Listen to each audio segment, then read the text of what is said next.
इतिहास पाठ संख्या 5 क्लास 11। आज के क्लास में हम लोग यायावर साम्राज्य के बारे में चर्चा करेंगे। तो यायावर साम्राज्य को पढ़ने से पहले हम ये जानेंगे कि यायावर का मतलब क्या होता है। तो साधारण बोलचाल की भाषा में यायावर का मतलब होता है घुमक्कर या घुमंतु, और साम्राज्य का मतलब होता है बड़े राज्य। मतलब वह विशाल राज्य या वह बड़ा राज्य जिस राज्य के रहने वाले लोग या जिस राज्य की प्रजा या जिस राज्य की राजा घुमक्कर जीवन यापन करता हो, उनका निवास स्थान क्या हो, अस्थायी नहीं हो। चारागाह की तलाश में या अपने लिए भोजन की तलाश में यत्र तत्र क्या हो रहा हो, भटक रहा हो, तो उस भटकने वाले साम्राज्य को ही यायावर साम्राज्य या घुमक्कर साम्राज्य के नाम से। चूंकि ये जो यायावर साम्राज्य थे, इन यायावर साम्राज्य के लोग को, जो लोग थे वह मंगोल प्रजाति के थे। किस प्रजाति के थे? मंगोल प्रजाति के थे। इसलिए यायावर साम्राज्य का अन्य नाम है मंगोल साम्राज्य। अन्य नाम क्या है? मंगोल साम्राज्य नाम। प्रश्न है, इसका नाम मंगोल साम्राज्य पड़ा क्यों? इसका नाम मंगोल साम्राज्य पड़ा क्यों? तो आपको बता दें कि अगर आप देखते हैं कि हमारा यहाँ पर देश है भारत, अगर हमारा देश यहाँ पर क्या है, भारत है, तो भारत के उत्तर में यहाँ पर एक देश है जिसका नाम है चीन, और चीन के ऊपर एक छोटा सा देश है, नीचे भारत है, भारत के ऊपर कौन देश है? चीन। और चीन से सटा हुआ उत्तर एक क्या है, देश है छोटा सा, उसका नाम है मंगोलिया।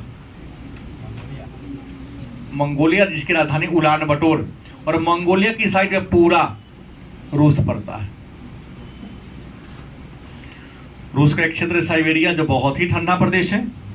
तो मंगोलिया के क्षेत्र में इस यायावर लोगों की क्या थी, बस्ती थी।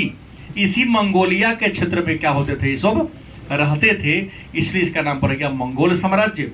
क्योंकि यत्र तत्र भटकते थे, भोजन की तलाश में, जीविका की तलाश में, या अपने पशु के लिए चारा की तलाश में भटकते थे, तो इसलिए इसको हम यायावर साम्राज्य या घुमंतु साम्राज्य के नाम से जानते हैं। अब प्रश्न है कि ये जो मंगोल साम्राज्य है, इसको यायावर साम्राज्य इसलिए कह दिए क्योंकि भोजन की तलाश में ये लोग यत्र तत्र भटकते थे। क्यों भटकते थे? ये लोग अस्थायी रूप से रहकर खेतीबाड़ी क्यों नहीं करते थे? इनको भी तो खेतीबाड़ी करना चाहिए, क्योंकि खेतीबाड़ी करते तो इनको कहीं भटकना नहीं पड़ता। तो आपको बता दें, जिस मंगोलिया में ये लोग रहते थे, यह जो मंगोलिया का इलाका है, यह मंगोलिया वाला जो इलाका है वह पूरा शीत मरुस्थल है। ठंडा मरुस्थल है, लेकिन वहां ठंडा पड़ता है।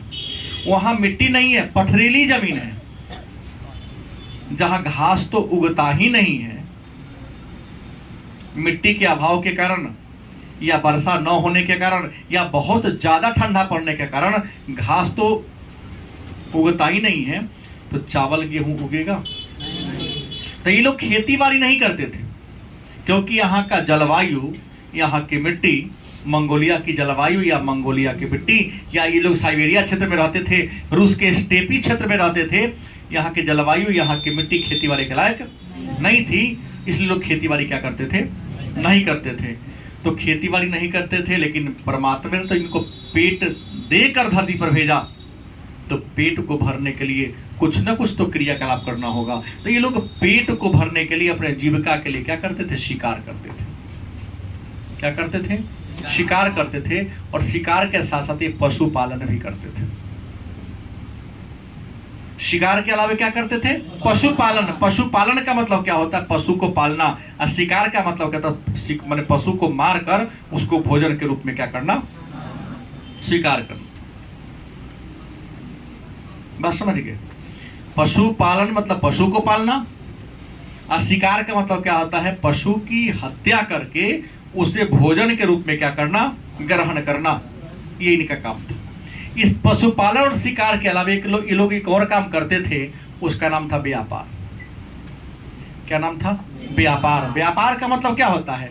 वस्तु का विनिमय करना, वस्तु का अदला बदली करना।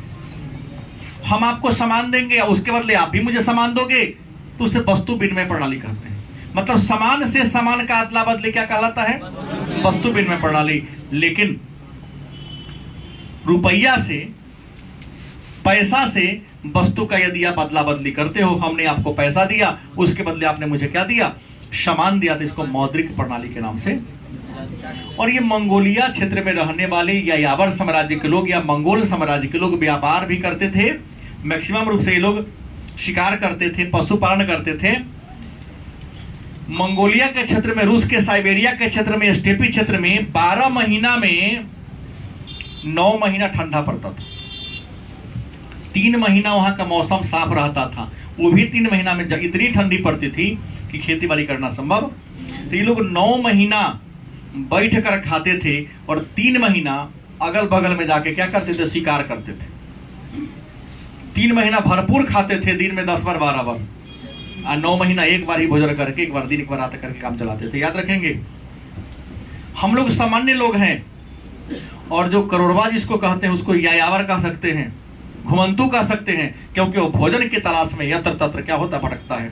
तो हम सबसे उसके अंदर सामर्थ्य पावर, इम्यूनिटी पावर और शरीर की शक्ति क्या है? कई गुना ज्यादा होता है, क्योंकि जलवायु के हर परिवर्तन को सहने की क्षमता उसके शरीर के अंदर है। तो सामान्य लोगों की तुलना में जो यायावर होता है, जो घुमक्कर होता है, ज्यादा बलवान होता है।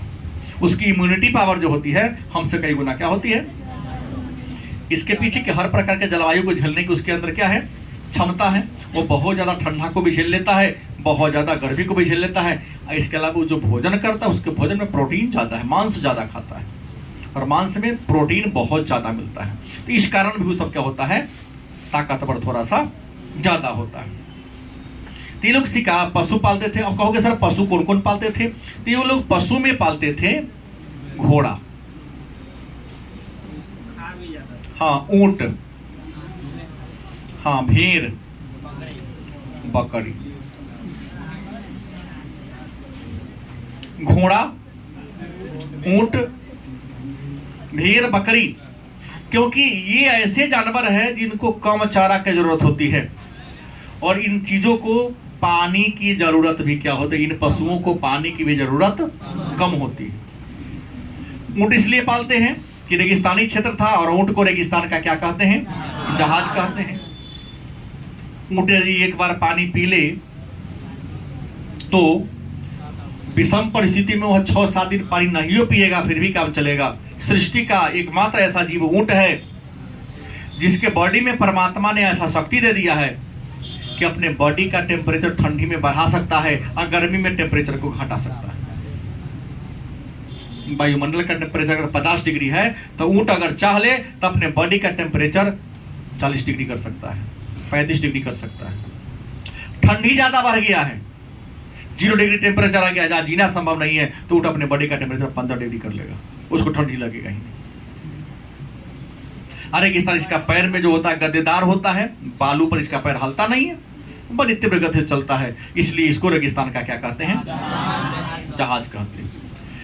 घोड़ा, ये लोग शिकार करता था, शिकार करने के क्रम में घोड़ा के पैर में नाल लगा दिया तो पथरीली जमीन पर बड़ी तेज गति से क्या कर लेता था? दौड़ लेता था। घोड़ा का मांस अन्य जानवरों की तुलना में ज्यादा मुलायम होता है, तो शिकार भी करने में सहायता, लड़ने में भी सहायता करता था। अब बाद में देखा कुछ नहीं मिला तो उसको मार के खाई हो जाता था। ये लोग शराब भी सेवन करते थे। ऊँटनी के दूध का ये लोग विशेष प्रकार के शराब बनाते थे। ऊँटनी का दूध महंगा मिलता है, जान लेंगे। ये लोग शराब बनाते थे।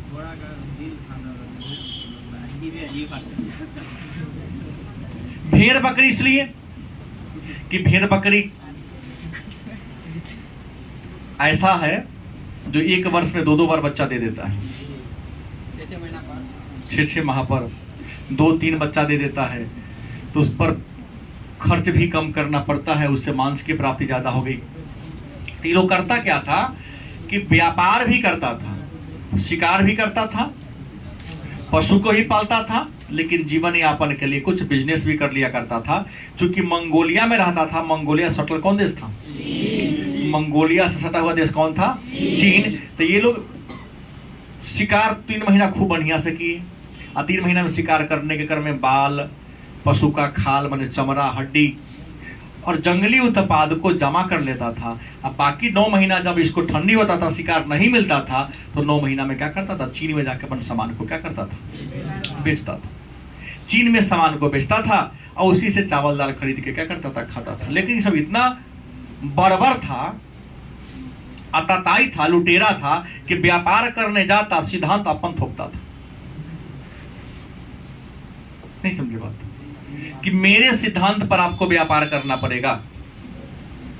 अगर उसके सिद्धांत पर व्यापार नहीं करते तो सामान को लूट के ही चल दिया करता था।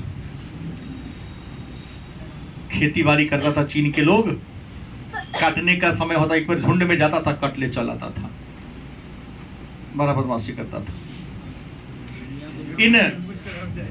इनके आतंक से ही चीन की जनता को बचाने के लिए चीन का एक राजा हुए जिनका नाम था शी हांगटी।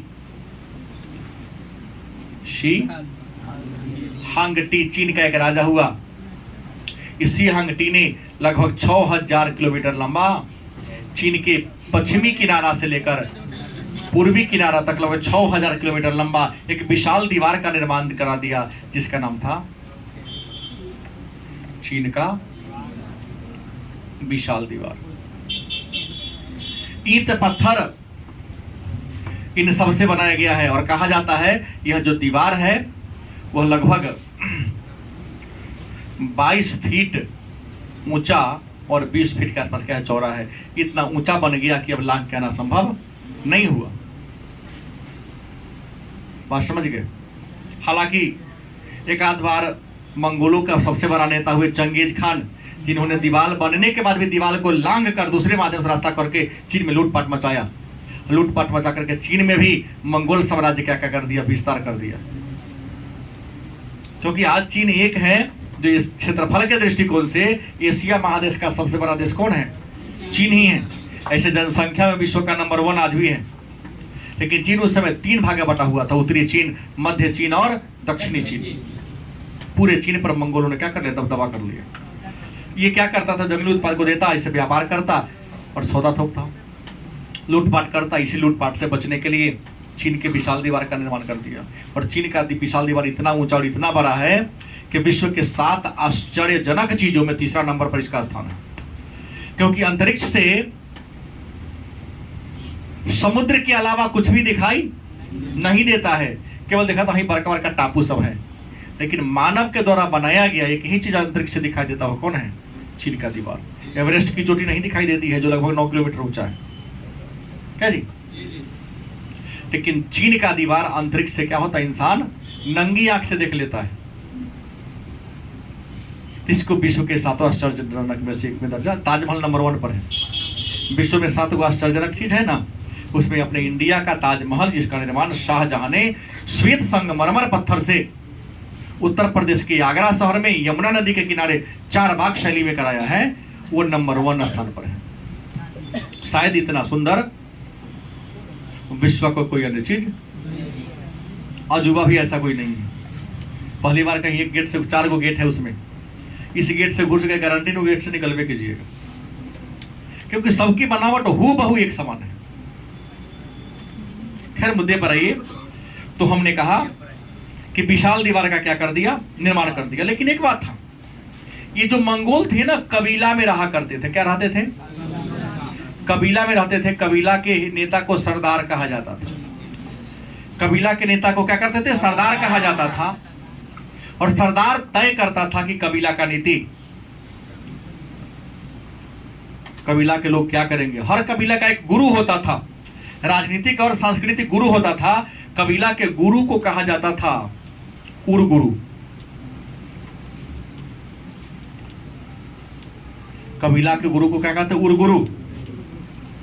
और मंगोलों का पहला उरगुरु के बारे में कहा जाता है, मंगोलों का जो पहला उरगुरु था उसका नाम था बाकू। क्या नाम था? बाकू जब उरगुरु था तो उसने सपना देख लिया बाकू जो पहला उर्गुरु बना, मंगोलों का पहला नेता बन गया, उन्होंने रात में सुतते समय क्या देख लिया? सपना कि हम पूरे दुनिया के क्या बन गए? राजा बन गए। पूरे दुनिया का राजा बनने का इन्होंने क्या देख लिया? स्वप्न देख लिया। अपने स्वप्न को पूरा करने के लिए मंगोलिया के अगल बगल में जितने भी रूस के स्टेपी क्षेत्र, सबको अपने कबीला की सहायता से, अपने सैनिकों की सहायता से क्या कर लिया? जीत लिया। और जीतने के बाद मंगोलों ने अपनी राजधानी किसे बना दिया? काराकोरम को। मंगोलों की राजधानी कहां थी? इसी मंगोल के वंशज थे कौन? बाबर। इसी मंगोल के वंशज कौन थे? बाबर।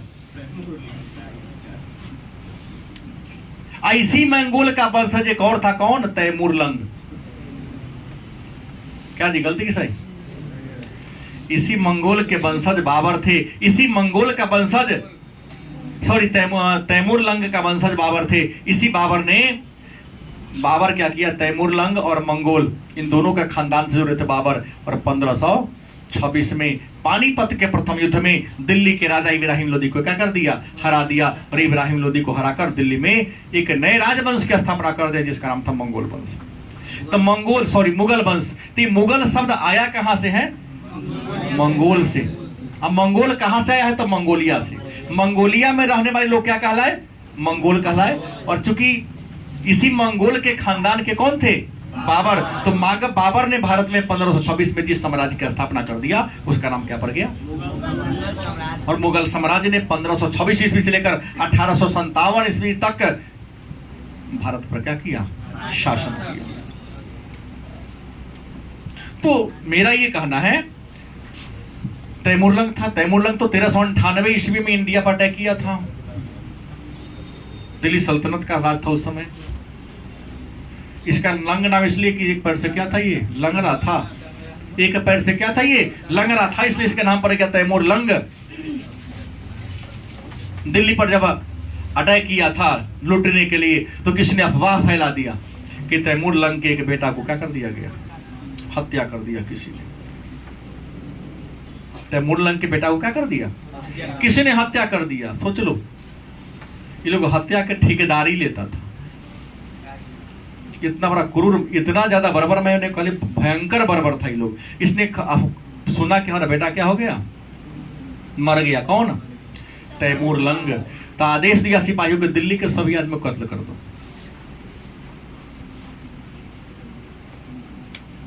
मतलब देखते ही देखते एक दिन में 50,000 दिल्ली के लोगों को तैमूरलंग के सिपाहियों ने 1398 में क्या कर दिया? कत्ल कर दिया था। इस बात का उल्लेख एक हिंदी साहित्य के विद्वान ने किया है। नाम है पाठ का विजय पर्व। रमजान का दिन ही घटना घटवाया था। ईद का दिन था, ईद के दिन ही घटना घटवा दिया था तैमूरलंग ने, है?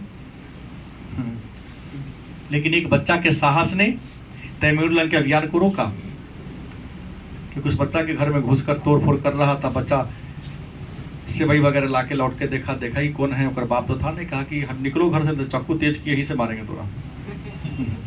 तैमूरलंग देखा कि जो हमसे सब डरता है, 12 साल का बच्चा हमको चाकू दिखा रहा है। मतलब भारत में वीरों की कमी। तब तक उस महाकसाई को किसी ने कह दिया आपका बेटवा तब बेवरा था, शराब पी रहा था बैठ के रात में। लेकिन इतना हत्या का इसको पछतावा नहीं हुआ, बेटा जिंदा था इसका। एक इतिहासकार लिखते शायद दिल्ली वालों को दंड करने के लिए किसी ने अफवाह फैल दिया, बेटा उसका मारा उड़ा था, ऐसे ही टहल गया। रात भर में 50,000 लोग मर गया तो उसको टहलते आया कि हम तो जिंदे हैं। तो ऐसे थे तैमूरलंग। और इस मंगोलों के सबसे महान नेता था जिसका नाम था चंगेज खान।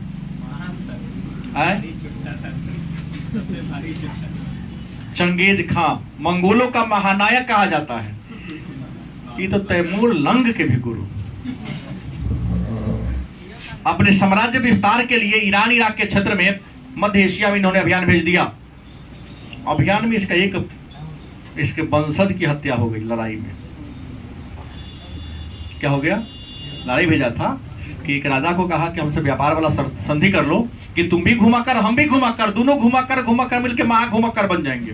अब पूरे क्षेत्र पर क्या करेंगे, राज्य करेंगे। लेकिन बीच में था एक, इसका फायदा उठा लिया। उस 500 अपना व्यापारी को दल भेजा था, हत्या किसी और ने किया, आरोप लगा दिया किसी और पर। जलालुद्दीन मंगल बरनी पर आरोप लगा दिया कि तुम्हें हत्या की, हम तो शांति दूत भेजे थे। कंफ्यूजन का शिकार हुआ कुबलाई खान, चंगेज खान ने सिपाही को भेज दिया, कहा कि निर्दोष को मार दिया, उस क्षेत्र में कुत्ता बिलाई भी जिंदा नहीं रहना चाहिए।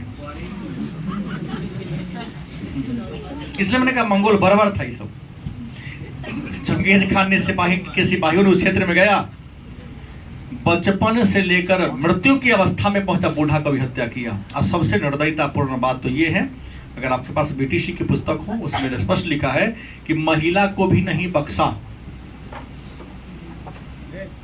अगर महिला कोई गर्भवती थी तो उसकी हत्या किया, उसके पेट को जिना, बच्चा को निकाल कर उसको मारा कि क्या पता कहीं जिंदा रह जाएगा तो भी प्रतिशोध का बदला लेगा। ऐसे बराबर थे ये लोग। तो हम कहे कि ये जो मंगोल थे, महान नेता कौन थे? Genghis Khan. सपना देख लिया कि विश्व का राजा बनेंगे तो अभी आने चला दिया।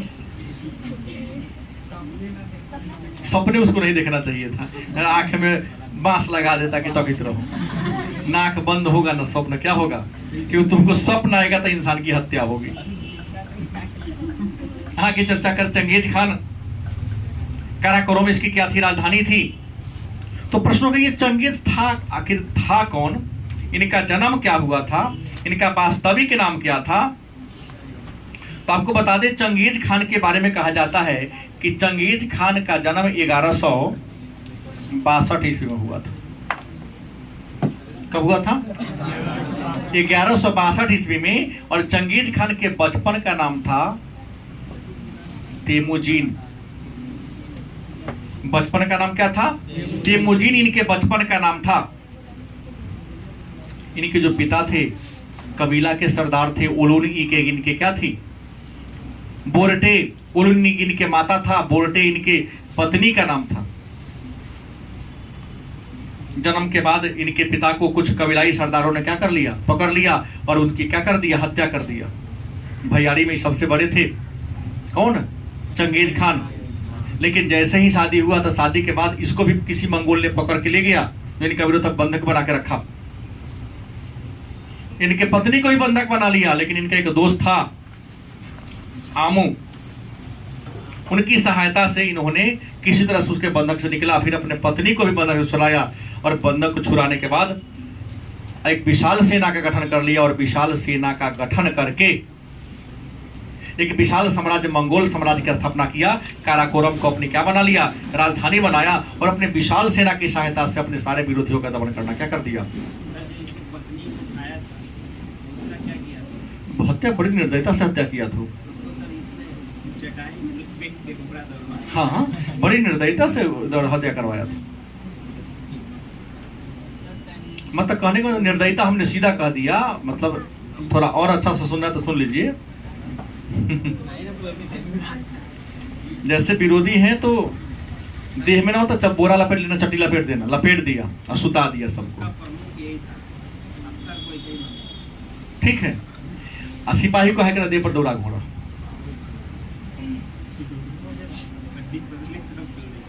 खौफ इतना फैला दो कि विरुद्ध में कोई आवाज भी क्या करे न उठाए। ये लोग तनाशाह सब था, बराबर पहले ही कह दिया। कोई नियम नाम का, कानून नाम का चीज ही नहीं था कि जो मन बोल दिया वही क्या हो गया। लेकिन एक बात था, चंगेज खान जब राजा बना, इसने यासा का नियम, कानून का पुस्तक यासा, कानून का एक संग्रह तैयार कर, कानून बना दे के नहीं, मंगोलों का नियम बना दो कुछ। ये तो हम पर भी तो कोई भारी बनेगा ना। आज हम है तो कोई कल होगा ना। जीवन में कुछ भी अस्थायी बन के आया है नहीं। यासा नाम नहीं, राजा बन गया तब जब मंगोलों का नेता बन गया ना, तब तेमुजीन से क्या बन गया? चंगेज खान बन गया। क्या बन गया? चंगेज खान इसका नाम पड़ गया। इसके पिता का नाम मैंने लिखा, येसुजेई बागातुर। येसुजेई बागातुर। बागातुर का मतलब होता है बहादुर। बागातुर का मतलब क्या होता है? बहादुर। यसुजेई बागातुर इनके कौन थे? पिता थे। और जो कियात कबीले का मुखिया था, किस कबीले का? हाँ, कियात कबीले का क्या था? मुखिया थे इनके पिता। माता का नाम था ओलून इके और पत्नी का नाम क्या था? बोरटे। हाँ, तो क्षेत्र भी तो गजब है मंगोलिया, तो नाम तो गजब होगा ही। और आपको बता दें, पिता के मरने के बाद 1226 जेल छूटने के बाद 1226 में इसने क्या किया? अपने मित्र जम्मुका और नेमन की सहायता से अपने को बंधक से छुटकारा पलवाया, अपने पत्नी को बंधक से छुटकारा पलवाया और विशाल सेना का गठन किया। और गठन करके तेमुजीन की जगह चंगेज खान माने महान शासक का उपाधि धारण किया और पूरे मंगोलिया के क्षेत्र, मध्य एशिया के क्षेत्र को जीतकर चीन पर तय कर दिया। और चीन को जीतकर, चीन पहले 3 भागों में बटा हुआ था। उत्तरी चीन, राजधानी थी पीकिंग। दक्षिणी चीन, जहां पर सुंग वंश का राजधानी था, सबको क्या कर लिया? जीत लिया। और जीतने के बाद साम्राज्य में अस्थायित्व लाने के बाद 1227 ईस्वी में इसकी क्या होती है? मृत्यु हो जाती है। लेकिन मरने के बाद इनके भी कई गो बेटा था। इसने मरने से पहले उत्तराधिकार का नियम क्या कर दिया था?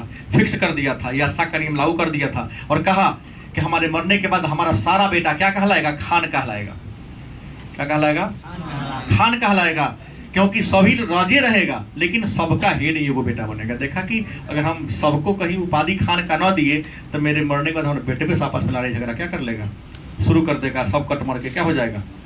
लड़ते लड़ते मर जाएगा। मतलब चंगेज खान के मरने के बाद इनके राज्य, इनके 4 बेटा थे, चारों बेटा को खान की उपाधि दिया गया और खान को उपाधि देकर मोंके इनका सबसे बड़ा बेटा था, मोंके को इनका उत्तराधिकारी बना दिया गया। लेकिन जब मोंके राजा बना तो उन्हें सोचा कि क्यों ना अपने साम्राज्य को बांट लिया जाए। तो नहीं बता, मोंके के बाद मंगू खान राजा बना। मंगू खान जब राजा बना तो इनका साम्राज्य चीन, पर्सिया, साइबेरिया और रूस में था। पूरा चीन इन्हीं का था, साइबेरिया पूरा इन्हीं का था, रूस पूरा इन्हीं का था और पर्सिया भी इन्हीं का था। चारों का बांट लिया। चीन का राजा कुबलय खान को बना दिया। किसको बना दिया? कुबलय खान को चीन का राजा बना दिया। पर्सिया का राजा हलगू को बना दिया या हलाकू को। रूस का राजा किपचक को बना दिया और साइबेरिया का राजा शासन भी किपचक के ही हाथ में दे दिया गया, क्योंकि साइबेरिया में तो कुछ था नहीं, केवल बर्फ ही बर्फ था। शासन करने लगा। पहले जो मंगोल थे वो सैनिज्म धर्म को मानते थे। कौन धर्म? सैनिज्म धर्म को मानते थे। लेकिन चंगेज खान के मर जाने के बाद जब चीन का राजा कुबलय खान बना तो कुबलय खान वहां पर गए तो वहां से बड़े बड़े बौद्ध धर्म के विद्वानों से उनकी मुलाकात हुई। और जब बौद्ध धर्म के विद्वानों से इनकी मुलाकात हुई तो कुबलय खान ने क्या किया? सैनिज्म धर्म को त्याग दिया और बौद्ध धर्म को क्या कर लिया? और अभी कुबलय खान के जगह से ही अपने आप को सभ्य घोषित करना शुरू कर दिया। विद्वानों को अपने दरबार में संरक्षण देना शुरू कर दिया। उसी कुबलय खान के दरबार में कहाँ के? मोरक्को के महान यात्री, मोरक्को के महान यात्री जिनका नाम क्या था? Marco Polo. उनके दरबार में गए। मार्को पोलो के विद्वता से खुश होकर कुबलय खान ने चीन का के शांसी प्रांत का उन्हें क्या बना दिया? गवर्नर बना दिया और 17 वर्ष तक अपने दरबार में रहा। इसी कुबलय खान के शासन काल में उनका छोटा भाई हलाकू ने कुबलय खान के नाम से पहली बार कागज का नोट जारी किया। उस कागज के नोट पर कुबलय खान का फोटो और सिग्नेचर था। तो सबसे पहले कागजी नोट कहां आया? चीन में आया। किसने जारी किया? हलाकू ने किया। लेकिन किसके नाम से किया? तो कुबलय खान के नाम से किया। और यहां से मंगोल साम्राज्य क्या हो गया? सभ्य हो गया। और ये लोग पहले बता दिया हूं, घोड़ी के दूध से, मुटनी के दूध से पीने वाला सामान बना, जिसको कुसुम कहा जाता, तो उसी को शराब के रूप में ये लोग क्या करते थे? पीते थे। सेना, इन लोगों का सेना था। मंगोलों में राजा को कागान कहा जाता था। मंगोल साम्राज्य में राजा को क्या कहते थे? कागान कहते थे। राजकुमार को खानजाद कहा जाता था। राजकुमार को क्या कहा जाता था? खानजाद। राजा पर नियंत्रण करने के लिए, जैसे अपने भारत में कैसे लोकसभा, वहां महापरिषद कहा जाता था। और महापरिषद के अध्यक्ष को कुरिलताई कहा जाता था। महापरिषद के अध्यक्ष को क्या कहा जाता था? कुरिलताई। कुरिलताई तय करती थी कि अगला नीति क्या होगा। सेना टुकड़ी में बटा था। सेना को तुमन कहा जाता था। 10,000 सेना के समूह को क्या कहा जाता? तुमन कहा जाता था। और 10,000 से कम 100 को सेना के समूह होता था, टुकड़ी होता था, उसको नोयन कहा जाता था। सेना के छोटे समूह को नोयन कहा जाता था और बड़े सेना के समूह को क्या कहा जाता? तुयन कहा जाता था। तुमन 10,000 सेना का समूह और नोयन जहां 100 के आसपास सेना का समूह को ये कहा जाता था। बगातुर का मतलब बहादुर। और सेना में जो धनुष चलाता था उसको कोर्ची कहा जाता था। धनुष चलाने वाले को क्या कहता था? कोर्ची कहा जाता था। लेकिन एक बात था, मंगोलों का एक खासियत थी, हत्या करता था, मारता था, लेकिन सरदार ने फिक्स कर दिया था कि लड़ाई में किसी भी स्त्री के सम्मान को ठेस नहीं पहुंचा। हत्या कर दो, कोई दिक्कत नहीं है, लेकिन उसकी अस्मिता के साथ खिलवाड़, और जो सैनिक इस प्रकार की एक्टिविटी में पाए जाते थे उन्हें फांसी की सजा दे दी जाती थी। मतलब स्त्रियों का सम्मान बराबर होकर भी ये लोग करता था। हाँ, रावण के जैसा। क्योंकि स्त्री में शक्ति होती है, अगर उसका अपमान करोगे तो क्या होगा? राज तुरंत बिल्टेगा। ठीक, तो धर्म ग्रंथों में गलत हुई नहीं कहा कि जत्र नारी पूज्यंती नहीं रमन्ते तत्र देवता। जिस घर में स्त्री की, नारी की पूजा होती है, ईश्वर वही निवास करते। और देखना, जहां खूब कुटाई हो, लक्ष्मी में तो दूरी भागेगी। हाँ, सही बोला हूँ। देख, मूल्यांकन करने की बात बोल रहा हूँ, देख लेना। समृद्धि है मतलब स्त्री का सम्मान है उस घर में। निर्धनता है मतलब स्त्री का सम्मान वहां नहीं है। बेवरा सा आएगा, पी के आएगा, गड़बड़ी को कहले रहेगा, ताकि कमजोर पार्टी बदे के दे देना, दे देना। गलत बोला, ये तो होता है। तो देखिए वहां पर समृद्धि क्या है नहीं। तो मंगोल में यही बातों को, अब इसकी सामाजिक जीवन क्या है? तो घुमाकर का कोई ना सामाजिक जीवन होता है, ना कोई धार्मिक जीवन होता है, ना इसका कोई आर्थिक जीवन होता है। बस किसको कहाँ लूटा, कैसे लूटा। और इसी चंगेज खान के शासनकाल में मंगलवर्णी जो हत्या कर दिया था, तो मंगलवर्णी को कहा कि तुम भरपाई करो। सैनिक में बोला हूं। बाद में कुबले खान आया तो बौद्ध धर्म को अपना लिया। मंगलवर्णी को चंगेज खान ने कहा कि हमारे इतने आदमियों को आपने क्या कर दिया है, व्यापारियों को मार दिए, उसका भरपाई करिए। मंगलवर्णी ने करने से क्या कर दिया? इनकार कर दिया। चंगेज खान कहा ठीक है, तैयार हो, मैं आ रहा हूं। चंगेज खान ने सैन्य अभियान जलालुद्दीन मंगलवर्णी के विरुद्ध कर दिया, जो पर्सिया का राजा था। जलालुद्दीन मंगलवर्णी देखा कि जब चंगेज खान आ गया तो प्राण को बचाना क्या है, लगा भागने। भागते भागते इंडिया के सीमान पर, जहां पाकिस्तान है ना, तो सिंधु नदी के किनारे पहुंच गया और अपने आदमी को भेजा केकरा दरबार में? इल्तुतमिश के दरबार में। किसके दरबार में? इल्तुतमिश के दरबार में भेजा और कहा कि हमको अपने राज्य के सीमा में घुसने का अनुमति दीजिए। इल्तुतमिश कहा कि दूसरा के बला अपना माथा पर क्यों ले हम? हाँ, हम क्यों ले? जलालुद्दीन मंगलवर्णी आश्रय मांगा तो इल्तुतमिश ने कहा कि मैं अपने दरबार में आपको शरण नहीं दूंगा, क्योंकि अपने दरबार में शरण देने का मतलब क्या है? चंगेज खान को इंडिया पर अटैक करवाना। अंत में मंगलवर्णी के पास कोई चारा नहीं था, घोड़ा ले ली और सिंधु नदी में क्या हो गया? कूद गया। और सिंधु नदी के पानी का प्रवाह तो तेज है, हालांकि जल खुजवाने का प्रयास किया कि खोज के ही मारो इसको, लेकिन तब तक दहाके वो कहाँ अरब सागर में गया कि कहाँ गया, ये बात तो कोई नहीं जानता है। जलालुद्दीन जैसा दो बेटा होता तो पूरा दुनिया जीत। हाँ, बहादुर तो था वो। जलालुद्दीन मंगलवर्णी बहादुर था, बहुत ज्यादा बहादुर था, लेकिन इसके डर से इसको भागना पड़ा। शेर का शिकार हो गया।